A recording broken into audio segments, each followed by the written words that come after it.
A ver, vamos a Señor hablar abogado. con el abogado Israel Quino, quien precisamente nos va a dar luces sobre cómo operan, cómo son los procedimientos en este tipo de hechos. Vamos a saludar a Israel Quino. ¿Cómo está Israel? Le saluda Rubén Atahuichi. ¿Cuál es el procedimiento para la apertura de procesos judiciales como el que estamos experimentando hoy en el caso Golpe de Estado 2 contra Yanine Áñez y otros exfuncionarios militares y policiales y civiles?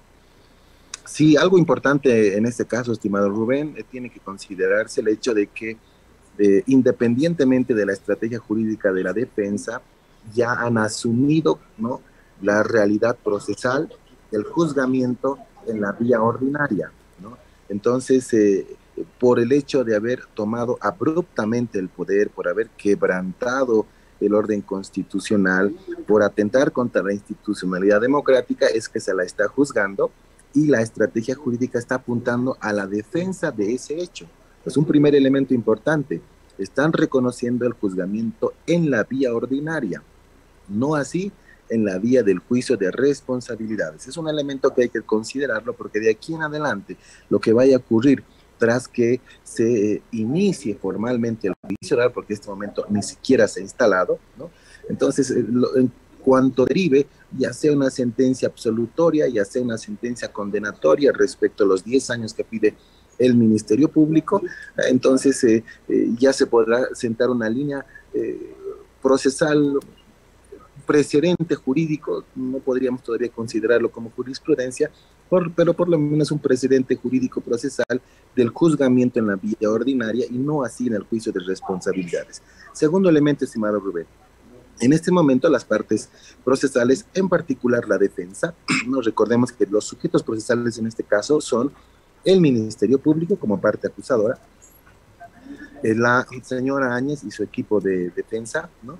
Pero además los acusadores particulares, ¿no? Entonces los acusadores particulares que también se han adherido en la fase de investigativa van a poder participar en este juicio oral.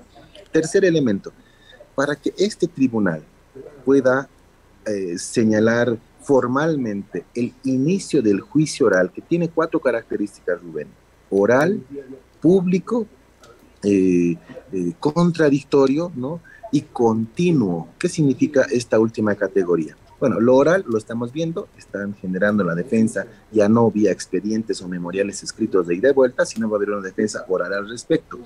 La contradicción es muy importante, porque en el momento en el que una de las partes, principalmente la parte acusadora, el Ministerio Público, formalice, argumente, defienda su acusación formal por los 2 delitos que la está acusando ya la señora Áñez, es en ese momento que, tras que finalice el rol del Ministerio Público, va a ser la defensa que contradiga esa versión. Por eso una de esas características del juicio oral, la contradicción. Lo público, estimado Rubén, puede definirse en 2 vías, ya sea la audiencia presencial o la audiencia virtual. La audiencia virtual ya ha sido legalizada, por ponerle un denominativo, desde el año 2020, efecto de la pandemia. Es el Tribunal Supremo de Justicia que emite la circular 06/2020, que define una línea, una posibilidad de materializar audiencias virtuales, porque por efecto de la pandemia ya en ese año, 2020, hace 2 años, no podían encontrarse las partes, ni sesionar, ni asistir a ningún tipo de audiencia. Entonces ya se determinó la virtualidad del año 2020. Este hecho fue refrendado por la ley 1173, que posibilita el procesamiento virtual de las audiencias, y ya se tenía un referente anterior respecto al uso de las tecnologías de la información y la comunicación con la ley 025. Entonces la virtualidad es posible. Pueden existir estos elementos que estamos advirtiendo, en el que una de las partes quiere interrumpir, inclusive en el auto inicial del juicio oral. Entonces es natural, podría existir esa limitante respecto al principio ya de inmediación, de inmediatez, ¿no?, que se tiene que tener ese contacto directo. Pero también puede ser público en un salón en el que disponga el tribunal de sentencia, se pueda sesionar para el juzgamiento, auto de señalamiento inicial, formalidades, tomas de juramento de testigos, peritos, o en este caso acusada también. Entonces pueden existir las 2 vías, no se puede cesar, pero también pueden existir ambas vías. no se puede cerrar solamente virtual o solamente presencial. Pueden haber audiencias en las cuales se puedan realizar de manera virtual. Supongamos que existe un impedimento mayor, de fuerza mayor, de un testigo, ¿no? Y no se puede garantizar físicamente su presencia, entonces por ahí un testigo clave estaría en Santa Cruz, en otro departamento o en el exterior. Imaginemos que por alguna eventualidad de salud inclusive pueda salir, puede habilitarse la posibilidad de virtual, entonces no podía descartarse ninguna de las vías. Finalmente, la última característica de un juicio oral, que es continuo, es decir, empieza y no puede paralizar el tribunal de sentencia hasta dictar la sentencia, sea condenatoria, sea absolutoria, en un plazo no mayor a los 45 días. Esto es lo que vamos a ver en este juzgamiento, estimado Rubén. Abogado, buen día, le saluda Marco Ibáñez. ¿Cuánto podrá avanzar hoy este proceso y cuánto podría demorar este juicio para conocer una sentencia eventual? Yo me adelanto en algo, estimado Marco, que hoy no se va a instalar el juicio oral. No existen incidentes, excepciones que ya se han planteado. Esto significa que para iniciar un juicio oral, todo lo que ha ocurrido previamente en la fase preparatoria, ¿no? Inclusive en los primeros autos de señalamiento, ¿no? O sea, es decir, en los primeros actuados que realizó el Tribunal de Sentencia, al notificar, por ejemplo, recordarán ayer lo que ha ocurrido con la señora Eva Copa, ¿no? Se expide un mandamiento de comparendo a la exalcaldesa. ¿Esto qué significa? Se le da una citación para que venga a este juicio oral, pero no le dicen en calidad de qué debe asistir. Este ha sido un error, pues, que ha incurrido el tribunal. Y solamente se puede comparecer en 3 condiciones en el juicio oral: como parte acusada, la señora Áñez; como testigo, ¿no? La cantidad creo que son más de 40 testigos que se han ofrecido, tanto de cargo o de descargo; pero además como perito. Entonces no hay otra posibilidad de asistir a un juicio oral, ¿no? Y que sea parte del propio juicio oral. Entonces hubieron elementos los cuales carecen, ¿no?, de las formalidades debidas. Un elemento importante, Marco y Rubén, se ha instalado este tribunal de sentencia en un momento en el que estaban en vacación judicial desde el 7 de diciembre, si no me falla el dato, ¿no? Se instala el tribunal de sentencia. De un tribunal de 3 que hoy estamos viendo, solo había un presidente del tribunal. Por la formalidad, en ese momento podía remitirse los autos, ¿no?, para convocar los mandamientos de comparendo, inclusive. 2 semanas después, el Consejo de la Magistratura designa a los otros 2 jueces de tribunales de sentencia. Entonces, ya asumen la competencia 3, cuando en ese intermedio ya se había dispuesto también las suplencias. Entonces, existen vicios de forma en la constitución del tribunal y en los primeros actuados. Entonces, no se puede ir a un juicio oral con esas características porque atentamos garantías constitucionales del procesamiento en la vía ordinaria. Yo creo que de aquí a lo que dure en la resolución de los incidentes y excepciones que han presentado las partes, ¿no?, que hoy no se va a instalar el juicio oral y se va a postergar para una fecha posterior.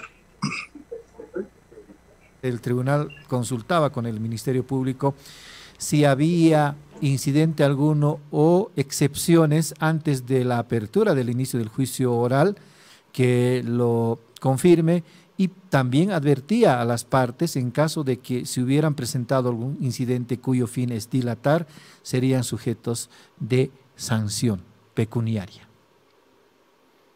Abogado. Elementos que se consideren vulneratorios al procesamiento, ¿no? Incidentes se pueden presentar por una serie de causales, no existe una limitante en cuanto a los incidentes, puede ser por notificación defectuosa, una serie de incidentes que inclusive al no estar reglamentado pueden haber artificios jurídicos que se presenten para dilatar. Eso es lo que tiene que cuidar el tribunal de sentencia, ¿no?, o el juzgador en este momento. Cuando el procedimiento penal nos dice 45 días y hoy todos lamentamos la retardación de justicia, cuestionamos un órgano judicial que se encuentra en estado vegetal prácticamente con esta identificación de malos operadores de justicia, es incongruente dilatar más un procesamiento, ¿no? Entonces es incongruente presentar incidentes en este tiempo, cuando debería irse a un juicio oral y allí demostrar o no de parte del Ministerio Público que existe la responsabilidad penal de la señora Áñez y sus acompañantes. Entonces allí hay un elemento también que hay que considerar. Sin embargo, las excepciones del procedimiento penal sí están dispuestas, sí las prevé el procedimiento penal y son 6 excepciones, catalogación de tipo de excepciones que se están presentando. Habría que considerar cuáles son las que han fundado, puede ser la prejudicialidad, incompetencia, falta de acción, cosa juzgada, litispendencia.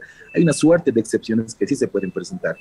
Se activa la parte acusada, ¿no? En cuanto a los incidentes, estos no tienen que buscar, ¿no?, el retraso del juicio oral, la demora del juicio oral. Contrariamente, todos deberían preocuparse por la celeridad procesal.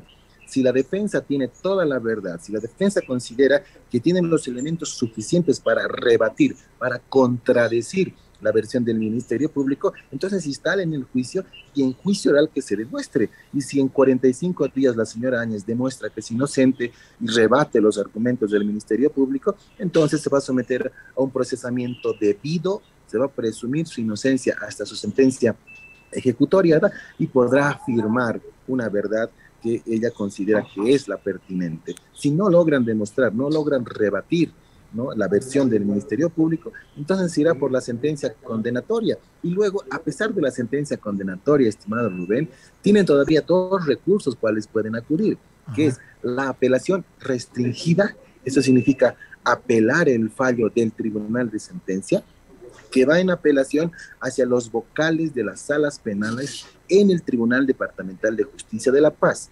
Si los vocales del Tribunal Departamental de Justicia revocan el fallo, imaginemos el Ministerio Público pide 10 años y los vocales dicen no corresponde 10, corresponde 2 años o 1 año, ese fallo es válido. Entonces podrían nuevamente retroceder el juzgamiento que ha tenido lugar respecto al Tribunal de Sentencia. Pero a pesar del recurso de apelación restringida, ese fallo se llama auto de vista, pueden acudir a Sucre en recurso de casación. Entonces todavía existen 2 recursos luego del juzgamiento en la vía del juicio oral. Aquí no acaba la cosa. Estas son las particularidades garantistas del procedimiento penal boliviano. Abogado, una consulta nada más para cerrar esta comunicación. La defensa ha dicho que debería ser un juicio presencial y no virtual y precisamente por eso cuestiona la legalidad de la instalación de esta audiencia previa al inicio del juicio oral. ¿Qué dice la ley respecto de esto de audiencias presenciales y virtuales? Sí, hay un primer instrumento jurídico que hay que considerar, estimado Rubén, la circular 06/2020 del Tribunal Supremo de Justicia, que se ha basado en la ley 025, la ley del órgano judicial, y ya prevé el manejo de tecnologías de la información y la comunicación, ¿no?, para justamente la instalación de audiencias, ya sean en las audiencias en etapa preparatoria con los jueces cautelares o las audiencias en juicio oral con tribunales de sentencia. Y el tercer elemento, la última reforma de la ley 1173 que modifica el procedimiento penal, ya instituye en rango de ley la posibilidad de la virtualidad en audiencias de juicio oral propiamente dichas. No hay un impedimento legal de que sea virtual. Eso es contradictorio porque la propia norma prevé esa posibilidad. Sin embargo, Rubén, el propio Tribunal de Sentencia puede disponer que sea ambos sistemas. Uno no es excepción del otro, ¿no? No puede inhabilitarse una posibilidad en razón de la otra. Inclusive pueden ir a las 2 formas de juzgar en audiencias virtuales u orales el juicio. El tema es hoy que no va a ocurrir. Esto yo tengo la certeza que no va a ocurrir por las condiciones en las cuales se constituye el tribunal, pero en el momento en el que se vuelva a señalar el auto inicial de aquí a un par de semanas, el tema es la solemnidad del inicio del juicio, el auto inicial del procesamiento en la vía del juicio oral. Luego, las otras formalidades, lo procedimental va a tener lugar ya sea presencial, ya sea virtual. Entonces no hay impedimento legal al respecto. Muy bien, abogado. De hecho, la apertura de la audiencia, no del juicio, la apertura de la audiencia previa al inicio del juicio oral es casi híbrida. Los jueces técnicos y el presidente del tribunal están en sala mientras se comunican con la parte querellante, con la defensa y el Ministerio Público. Gracias, abogado, por su tiempo, con la razón. Agradecido por la invitación, estimado Rubén, Marco, a la audiencia de La Razón. Bendecida jornada. Buenos días. Sí, era el abogado constitucionalista Israel Quino, quien presume que hoy no se va a abrir el juicio oral contra Yanine Áñez.